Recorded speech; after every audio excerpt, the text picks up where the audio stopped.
Question number 8 में हमें T R2 से R2 में एक लीनियर ट्रांसफॉर्मेशन दिया गया है, T x comma Y equals to दिया गया है minus x comma Y.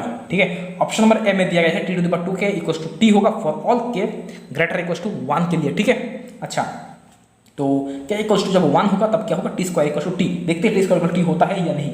T square x comma Y equals to क्या होगा, T x comma Y. Okay, अच्छा अब टी एक्स कॉमा वाई क्या है, माइनस एक्स कॉमा वाई।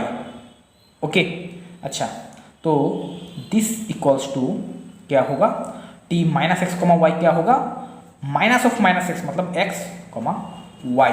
ये क्या है, T square x comma Y. तो this implies T square equals to क्या है, identity. T square not equals to T आ रहा, टी नहीं आ रहा है, इनकरेक्ट। ठीक है, अब यहाँ पे देखो, यहाँ पे हम k इक्वल्स टू 1 रखेंगे तो T cube equals to minus T होगा या नहीं। T cube x comma y, इसे हम T square x comma y लिख सकते हैं ऐसा।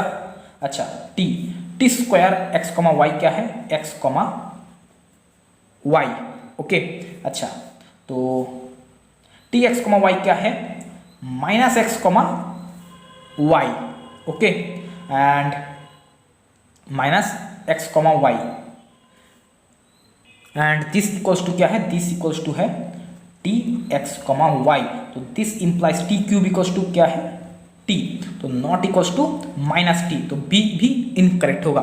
ठीक है, अब हम सी एंड डी को देखेंगे। सी में दिया गया है range of T square is proper sub space of range of T. D में दिया गया range of T square is equals to range of T. Okay, अच्छा तो यहाँ पे हम क्या करेंगे, तो यहाँ पे देखो टी स्क्वायर। अच्छा एक काम करते हैं, यहाँ पे हम यहाँ पे ये जो R2 है इसका बेसिस क्या होगा, 1001। ठीक है, अच्छा तो T10 इक्वल्स टू क्या होगा, यहाँ पे x की जगह 1 रखो, y की जगह 0 रखो तो होगा -1,0 एंड T01 ये क्या होगा, x की जगह 0 रखो, y की जगह 1 रखो। ठीक है, अच्छा तो T इक्वल्स टू क्या होगा, ये मैट्रिक्स -1 0 0 1, तो T equals to this. Okay, अच्छा तो रेंज ऑफ T बोला गया है। ठीक है,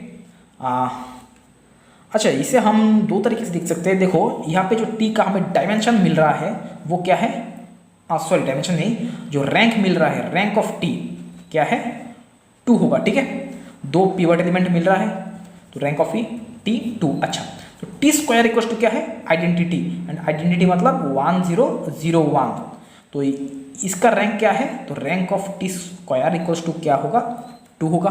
ठीक है, तो दोनों का डायमेंशन सेम है। ठीक है, तो क्या रैंक ऑफ देखो सी में अगर हम देखेंगे कि range of T square is subset of range of T, इसका मतलब dimension of range of T square is subset of range of T. ठीक है, तो dimension of range of T square मतलब rank of T square less than rank of T. क्या ये ऐसा होगा, rank of T square equals to rank of T, तो not less than होगा, तो ऑप्शन नंबर सी इनकरेक्ट होगा, D correct होगा। ठीक है, अच्छा तो यहाँ पे आप एक चीज देख सकते हो कि ये जो टी है, ठीक है, टी का रेंज क्या है, -x, y। ठीक है, ये पूरा R2 को जनरेट कर देगा। ठीक है, एंड तो रेंज ऑफ टी क्या होगा, R2, ये पूरा R2 को जनरेट कर देगा, तो रेंज ऑफ टी होगा R2, एंड टी स्क्वायर जो है ये क्या है, x, y, ये x, y पूरा R2 को जनरेट कर देगा, तो रेंज ऑफ टी स्क्वायर भी होगा R2, तो दोनों इक्वल है, तो इसलिए ऑप्शन डी इज करेक्ट।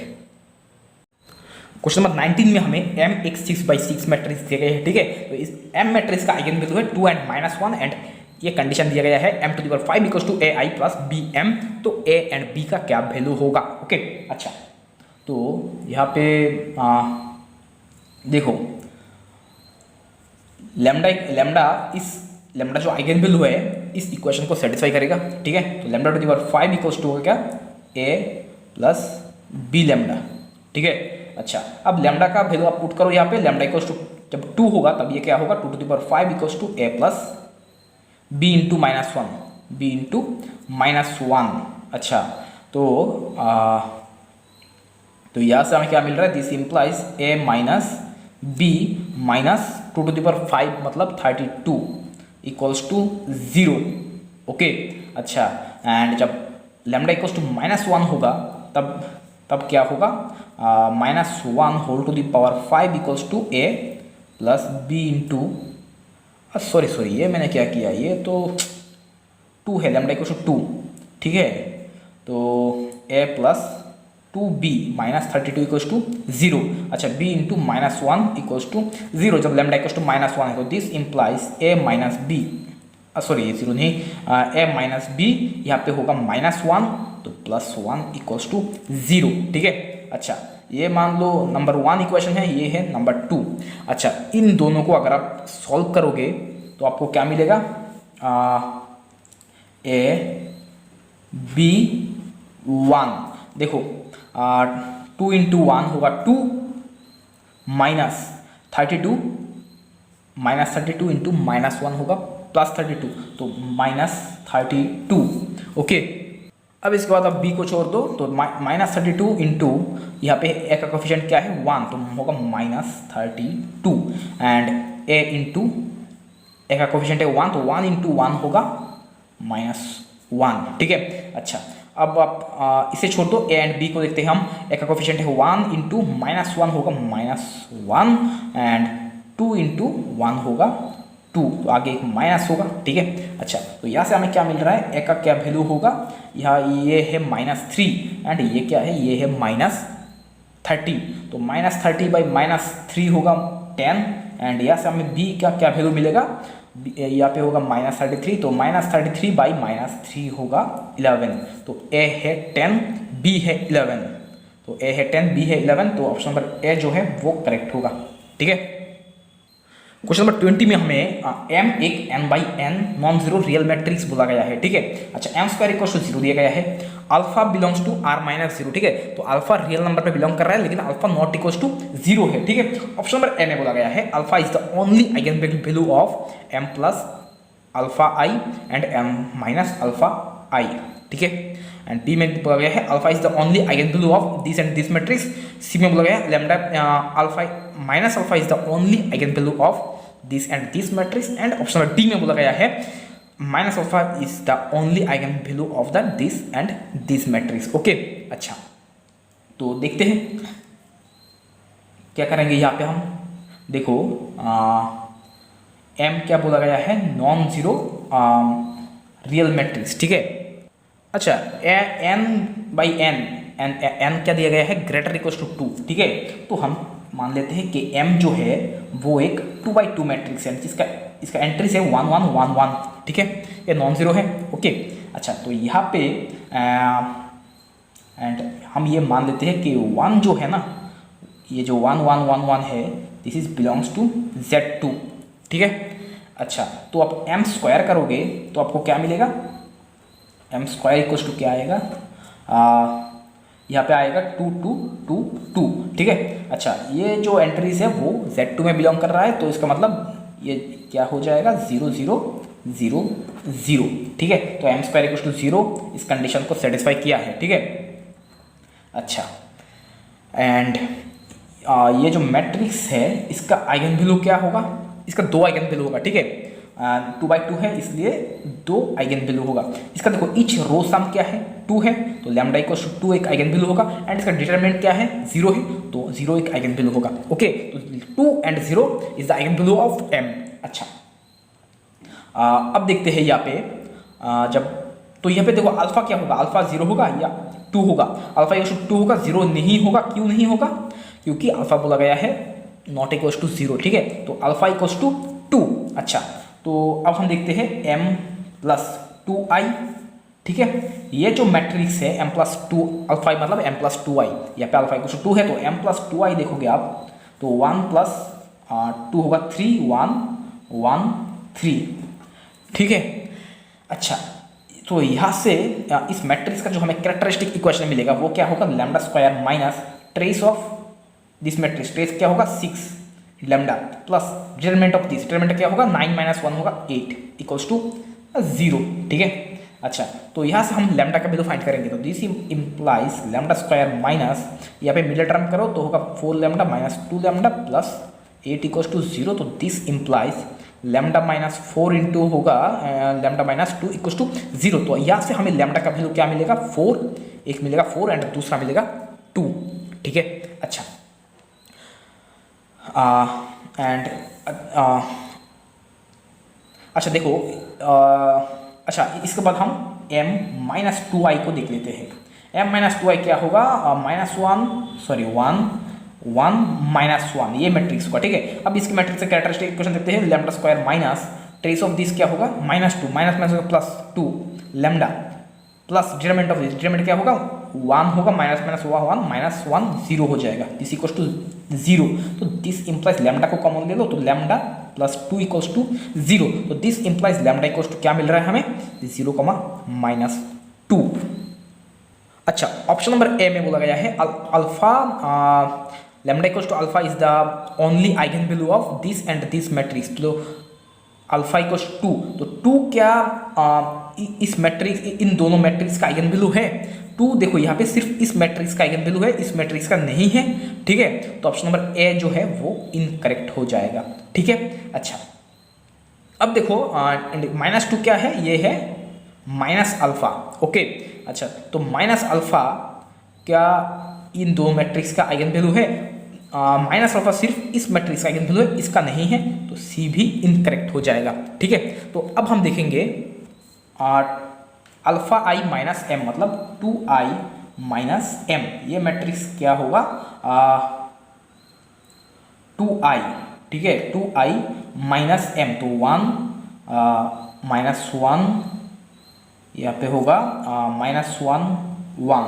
ठीक है, तो इस मैट्रिक्स का अगर हम कैरेक्टरिस्टिक इक्वेशन देखेंगे तो लैम्डा स्क्वायर माइनस ट्रेस क्या होगा 2, तो -2 लैम्डा प्लस डिटरमिनेंट क्या होगा 1 1 2 minus 1 1 0 equals to 0। This implies lambda into lambda minus 2 equals to 0। तो यहाँ से हमें लैम्डा का वैल्यू क्या मिल रहा है 0 एंड 2।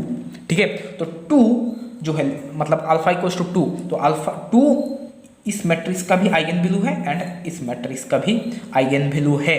तो option number B is correct.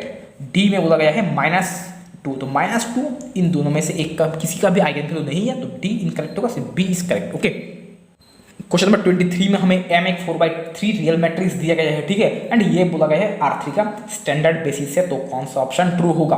Okay, अच्छा, ये अगर स्टैंडर्ड बेसिस है तो E1 इक्वल्स टू क्या होगा 1 0 0, E2 होगा 0 1 0 एंड E3 होगा 0 0 1। ओके, अच्छा, rank of m equals to 1। ठीक है, अच्छा, अगर rank of m equals to है 1 तो m मान लो कि ये मैट्रिक्स है 4/3। ठीक है, m एक 4/3 मैट्रिक्स है, तो 1 0 0 0 0 0 0 0 0 0 0 0। ठीक है, ये जो m है इसका रैंक है 1। ओके, अच्छा, तो ऑप्शन नंबर ए में बोला गया है ME1 and ME2 is linearly independent. Okay, अच्छा, तो ME1 करते हैं, क्या होगा m इंटू E1, तो दिस इक्वल्स टू एंड यहाँ पे E1 क्या होगा, E1 है 1 0 0 1 0 0, तो आप m इंटू E1 करोगे तो आपको क्या मिलेगा 1 0 0 0 0 0 0 0 0 0 0 0। ठीक है, सॉरी m इंटू E1 करोगे तो आपको ये मिलेगा,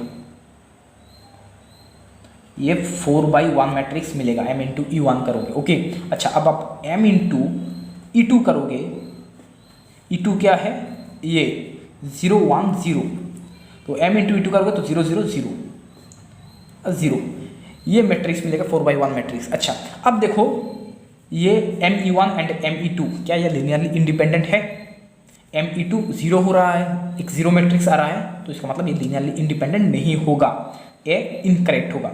ठीक है, अच्छा, लिनियरली इंडिपेंडेंट होने के लिए क्या चाहिए हमें, C1 into ME1 plus C2 into ME2, ठीक है, इक्वल्स टू 0, जहाँ पे C1 equals to C2 equals to 0, ठीक है। तो मतलब क्या है, M1 and M2 equals to 0 होगा। तो यहाँ sorry M1 into and M2, ME1 and ME2 ये नॉट इक्वल्स टू 0 होगा। तो यहाँ पे ME2 इक्वल्स टू 0 आ रहा है, ठीक है। तो यहाँ पे ME2 इक्वल्स टू 0 आ रहा है। तो इसलिए अगर आप यहाँ पे C1 into this and C2 into this करोगे तो यहाँ पे आपको एक ऐसा C2 मिलेगा जो नॉन जीरो है, इस इक्वेशन को सेटिस्फाई कर रहा है, ठीक है। तो इसका मतलब ये लिनियरली इंडिपेंडेंट नहीं होगा, ओके। अब हम ऑप्शन नंबर बी में देखते हैं। बी एंड सी में बोला गया है M का रैंक है 2।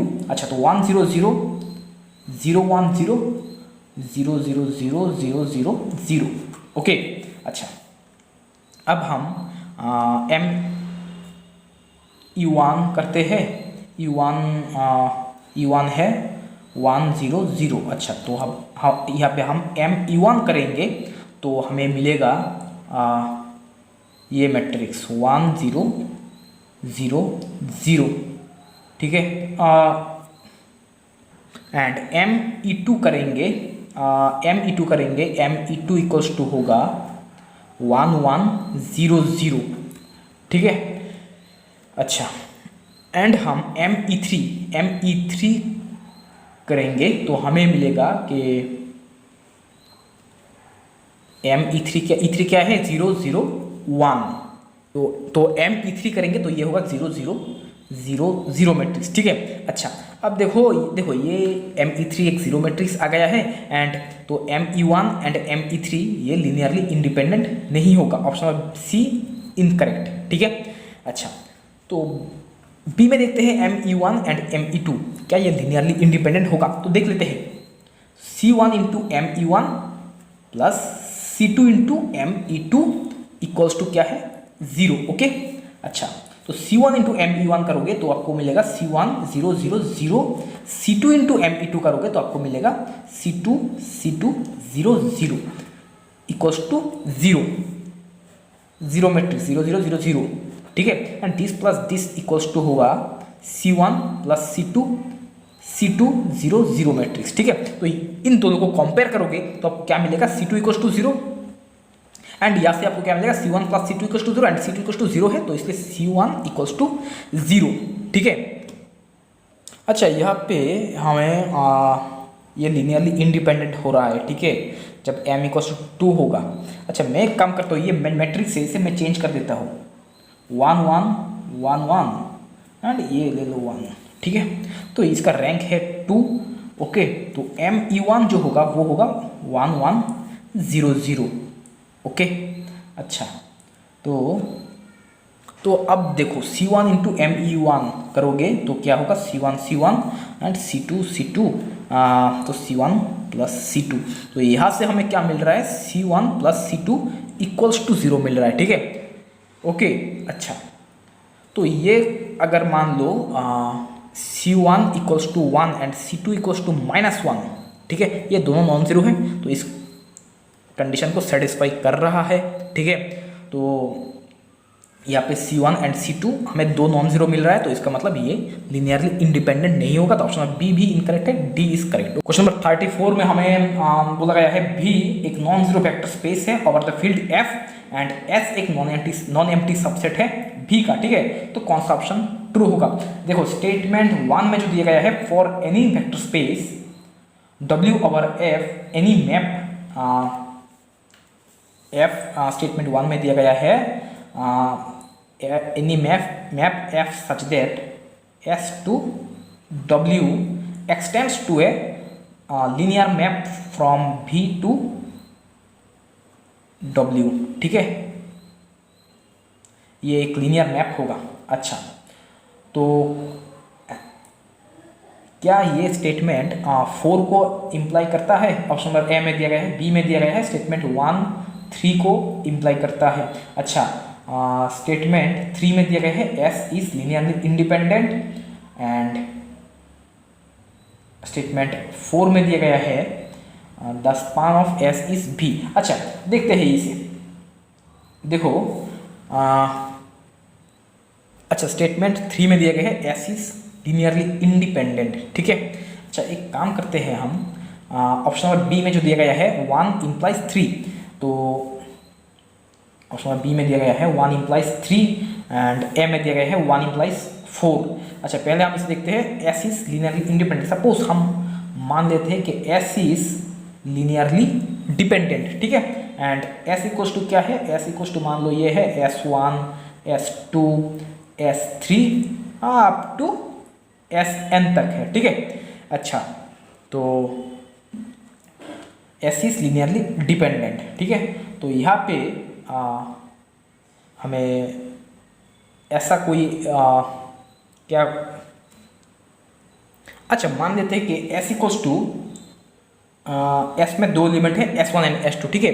अच्छा एंड V जो है S क्या है, V का सबसेट है, ठीक है। तो and V equals to S1 S2 and S3, ठीक है। S is LD linearly dependent, ठीक है। तो S इक्वल्स मान लो कि S1 equals to some constant C into S2, ठीक है, लीनियरली डिपेंडेंट है इसलिए। अच्छा तो F C1 अच्छा V जो है, V क्या है, लीनियर मैप है, ठीक है। V से सॉरी F एक लीनियर मैप है फ्रॉम V टू W, ठीक है।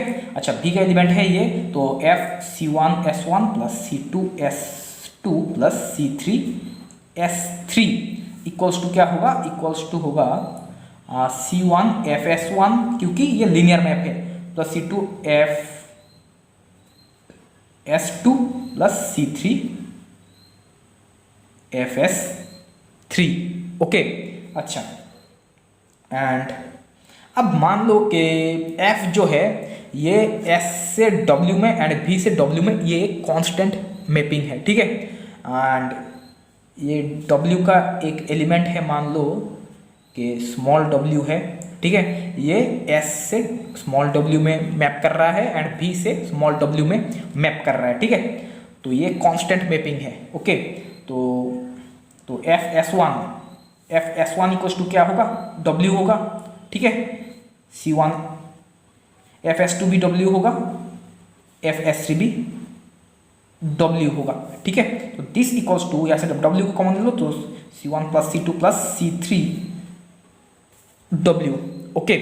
अच्छा तो देखो यहाँ पे हम और एक काम भी कर सकते हैं कि यहाँ से, तो यहाँ से हम एक काम कर सकते हैं कि C1 FS1 plus C2 FS sorry यहाँ पे हम S1 को S1 जो है इसे हम, अच्छा एक काम करते हैं, इसे हम S2 करते थे, S2 equals to C into S1, ठीक है। तो S2 को हम चेंज करते हैं, S2 इक्वल्स टू क्या है, C into S1 plus C3 FS3, ठीक है। तो this equals to C1 FS1 क्या होगा, W प्लस, तो यहाँ से C बाहर आएगा तो C इंटू C2 FS1 होगा W प्लस C3 FS3 होगा W, ठीक है। तो यहाँ से आप W को कॉमन ले लो, ठीक है। W को कॉमन लोगे तो आपको मिलेगा C1 plus C2 plus C3 W, ठीक है। अब देखो this and this are equal, ठीक है।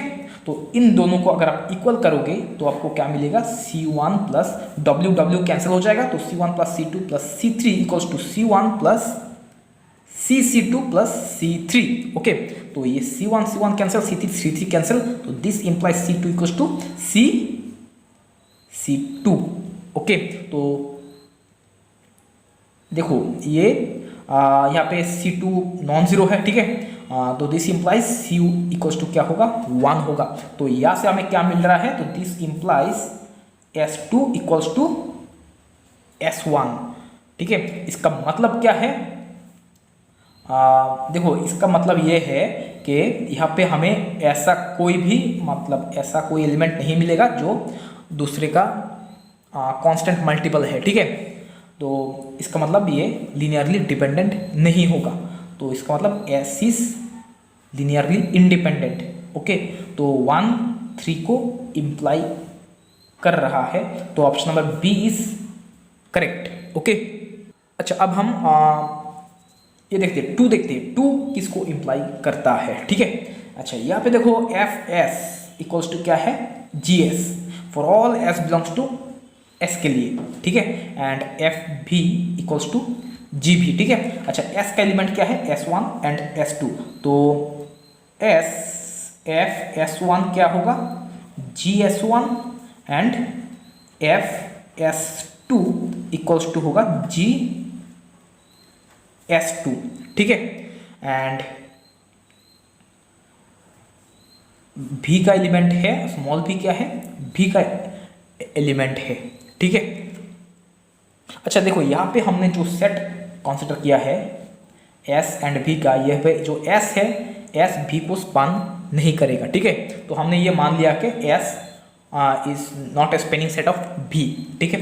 अच्छा तो F S one equal to ji S one मिल रहा है, तो F S two equal to ji S two मिल रहा है। अच्छा तो F S equal to G S के लिए स्टेटमेंट 2 में बोला गया है कि एफ S equal to G S के लिए हमें मिलेगा एफ भी इक्वल टू जी भी, तो F S one equal to ji S one क्या इम्प्लाई करेगा कि एफ भी इक्वल टू जी भी, ठीक है। एंड भी क्या है, भी S1 है, S2 है, S3 है, ठीक है। तो एफ भी क्या है, भी मान लो S1, तो S1 equal to G S1 होगा and F S2 equals to G S2 होगा, लेकिन F S3 equals to ji S3 क्या यहाँ पे होगा, F S1 equals to G S1 है, ठीक है, तो ये होगा। F S2 equals to G S2 यहाँ पे है, तो ये होगा, ठीक है। तो क्या F S3 equals to ji S3 होगा, हमें यहाँ पे बोला गया है F S equals to ji S imply कर रहा है एफ भी इक्वल्स टू जी बी होगा, तो देखो F S one equals to ji S one क्या ये इंप्लाई करता है, ये होगा। F S two equals G S two ये इंप्लाई करता है F S two equals G S two है, ठीक है। तो ये एस वन एस टू भी का एलिमेंट है, ठीक है। तो यहाँ पे एफ भी इक्वल्स टू जी भी आ रहा है S one and S two के लिए, लेकिन एस थ्री के लिए नहीं हो रहा है, ठीक है। तो यहाँ पे एफ भी equal to G B imply नहीं कर रहा है, तो हमने जो एज्यूम किया है कि B is not a spanning set of S, तो ये रॉन्ग था। तो B is a spanning set of S होगा, तो 2 4 को इम्प्लाई कर रहा है, तो ऑप्शन नंबर डी जो दिया गया है वो करेक्ट होगा, ठीक है। क्वेश्चन नंबर 36 में हमें लीनियर इक्वेशन दिया गया है, बोला गया है the system is consistent, okay. तो एम एंड के किस वैल्यू के लिए ये कॉन्सिस्टेंट होगा वो हमें देखना है, ठीक है। अच्छा इसे अगर मैट्रिक्स फॉर्म में लिखोगे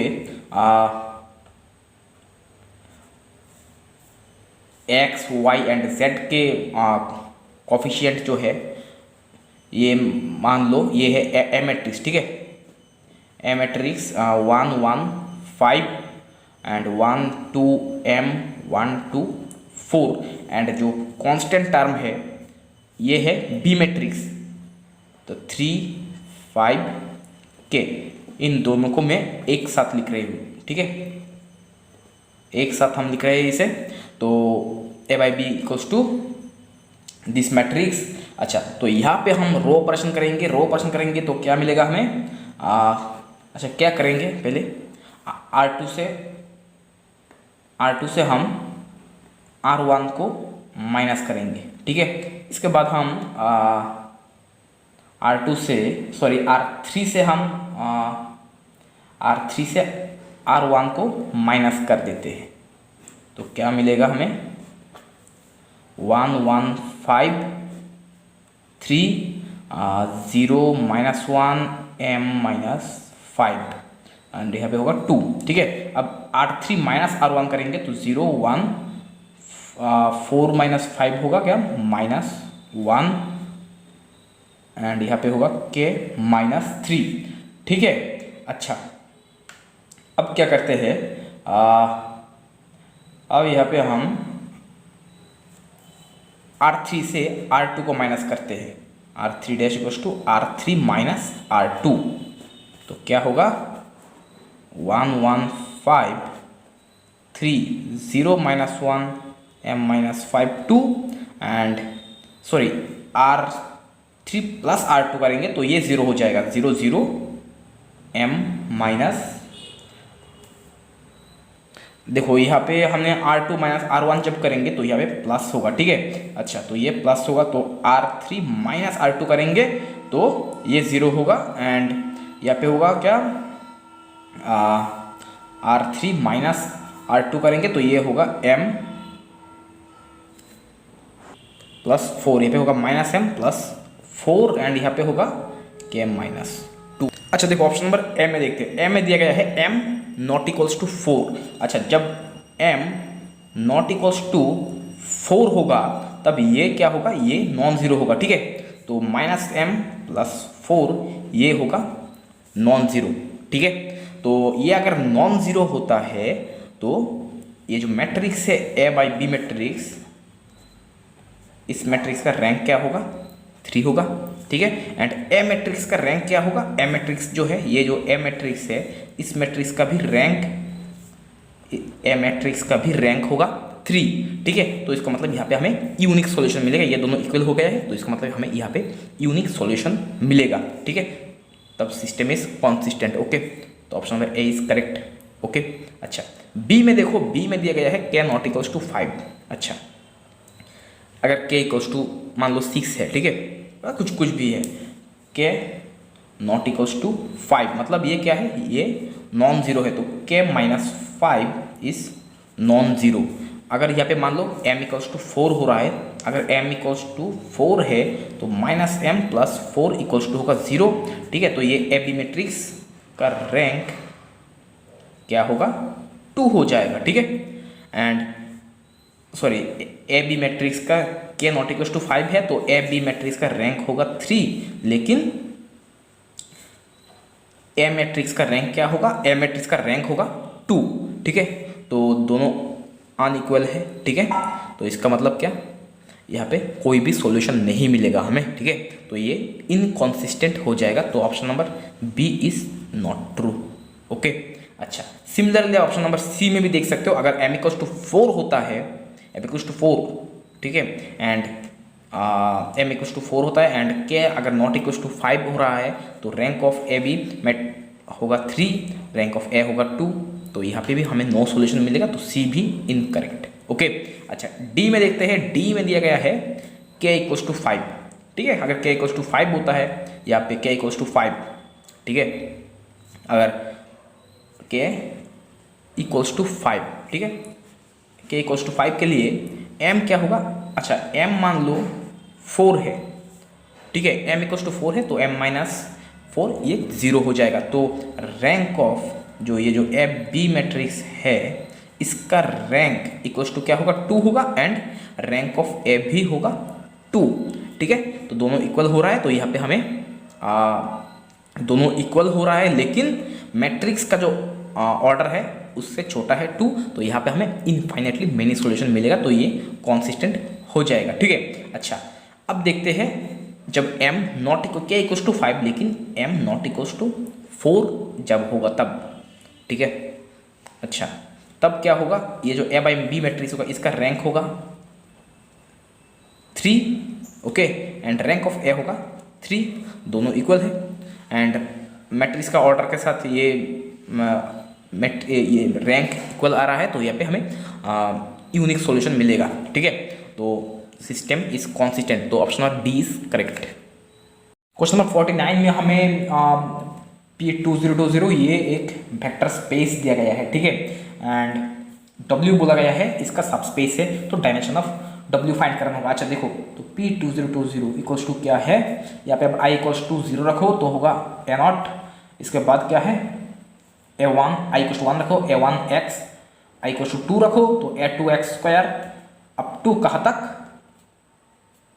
an, एंड n क्या है, n है 2020 एक्स टू द पावर 2020, ठीक है। अच्छा, एंड डब्ल्यू क्या है, डब्ल्यू इक्वल्स टू ये है, एंड जहाँ पे ए आई इक्वल्स टू 0 होगा, एंड ए आई मतलब जो ऑड है वो, मतलब A1 A3 A5 ये सब 0 हो जाएगा, ठीक है। अच्छा, तो W इक्वल्स टू क्या होगा, A0 होगा, A2 x², ठीक है। तो up to A2020 x to the power 2020 होगा, ठीक है। अच्छा, तो डायमेंशन ऑफ W क्या होगा, ठीक है। तो यहाँ पे हमें कितना टर्म मिल रहा है, देखो जो ऑड है वो 0 होगा, ठीक है। अच्छा, तो एक चीज़ देखो कि जो ऑड हो रहा है वो 0 हो रहा है, लेकिन जो इवन है वो 0 नहीं हो रहा है। जो इवन है मतलब टोटल कितने हमें इवन मिल रहा है वो वही है W का डायमेंशन, ठीक है। अच्छा, तो 0 से 2020 इसमें हमें कितने इवन टर्म्स मिलेगा, देखो 0 से 1 से 2020 में इवन कितना मिलता है, 1010 मिलता है इवन, ठीक है। एंड ऑड भी मिलता है 1010, ठीक है। तो 0 क्या है, 0 एक इवन नंबर है, तो 0 से 2020 में हमें इवन मिलेगा क्या, 1011 टोटल इवन मिलेगा, ठीक है। तो W का डायमेंशन होगा 1011, ओके।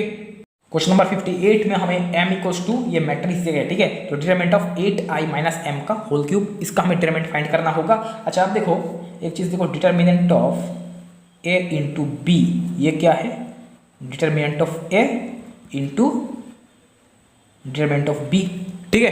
अच्छा, तो 8i minus m, 8i identity matrix minus m, ये क्या होगा, दिस इक्वल्स टू होगा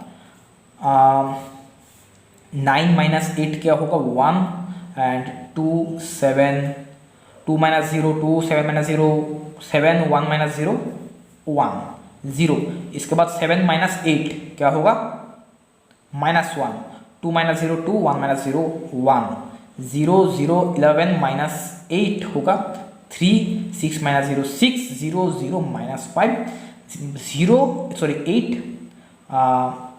माइनस 0 होगा 8, ठीक है। अच्छा, यहाँ पे होगा 8 माइनस 11 तो होगा -3, ओके। अच्छा, तो हाँ ठीक है, एंड अच्छा सॉरी यहाँ पे एक चीज़ देखो 8 माइनस 7 होगा +1, ओके। अच्छा, अब देखो डिटरमिनेंट ऑफ दिस करेंगे, determinant of this equals to क्या होगा, दिस इक्वल्स टू देखो यहाँ पे इस कॉलम पे सिर्फ यहाँ पे 1 है एंड बाकी सब 0 है, ठीक है। तो ये रो एंड ये कॉलम हम कैंसिल कर सकते हैं, ठीक है। तो ये रो ये कॉलम कैंसिल। इसके बाद देखो यहाँ पे सिर्फ यहाँ पे 1 है, बाकी इस कॉलम पे सिर्फ यहाँ पे 1 है, बाकी सब 0 है, तो ये रो ये कॉलम कैंसिल कर सकते हैं, ठीक है। एंड यहाँ पे इसे देखो यहाँ पे, तो अब हम इसे डिटरमिनेंट करेंगे, इसका डिटरमिनेंट क्या होगा, -3 × 8 होगा क्या, -24, एंड इसके बाद -30 तो माइनस +30, दिस इक्वल्स टू होगा 6, ओके। अच्छा, तो अब इसका क्यूब करोगे, डिटरमिनेंट ऑफ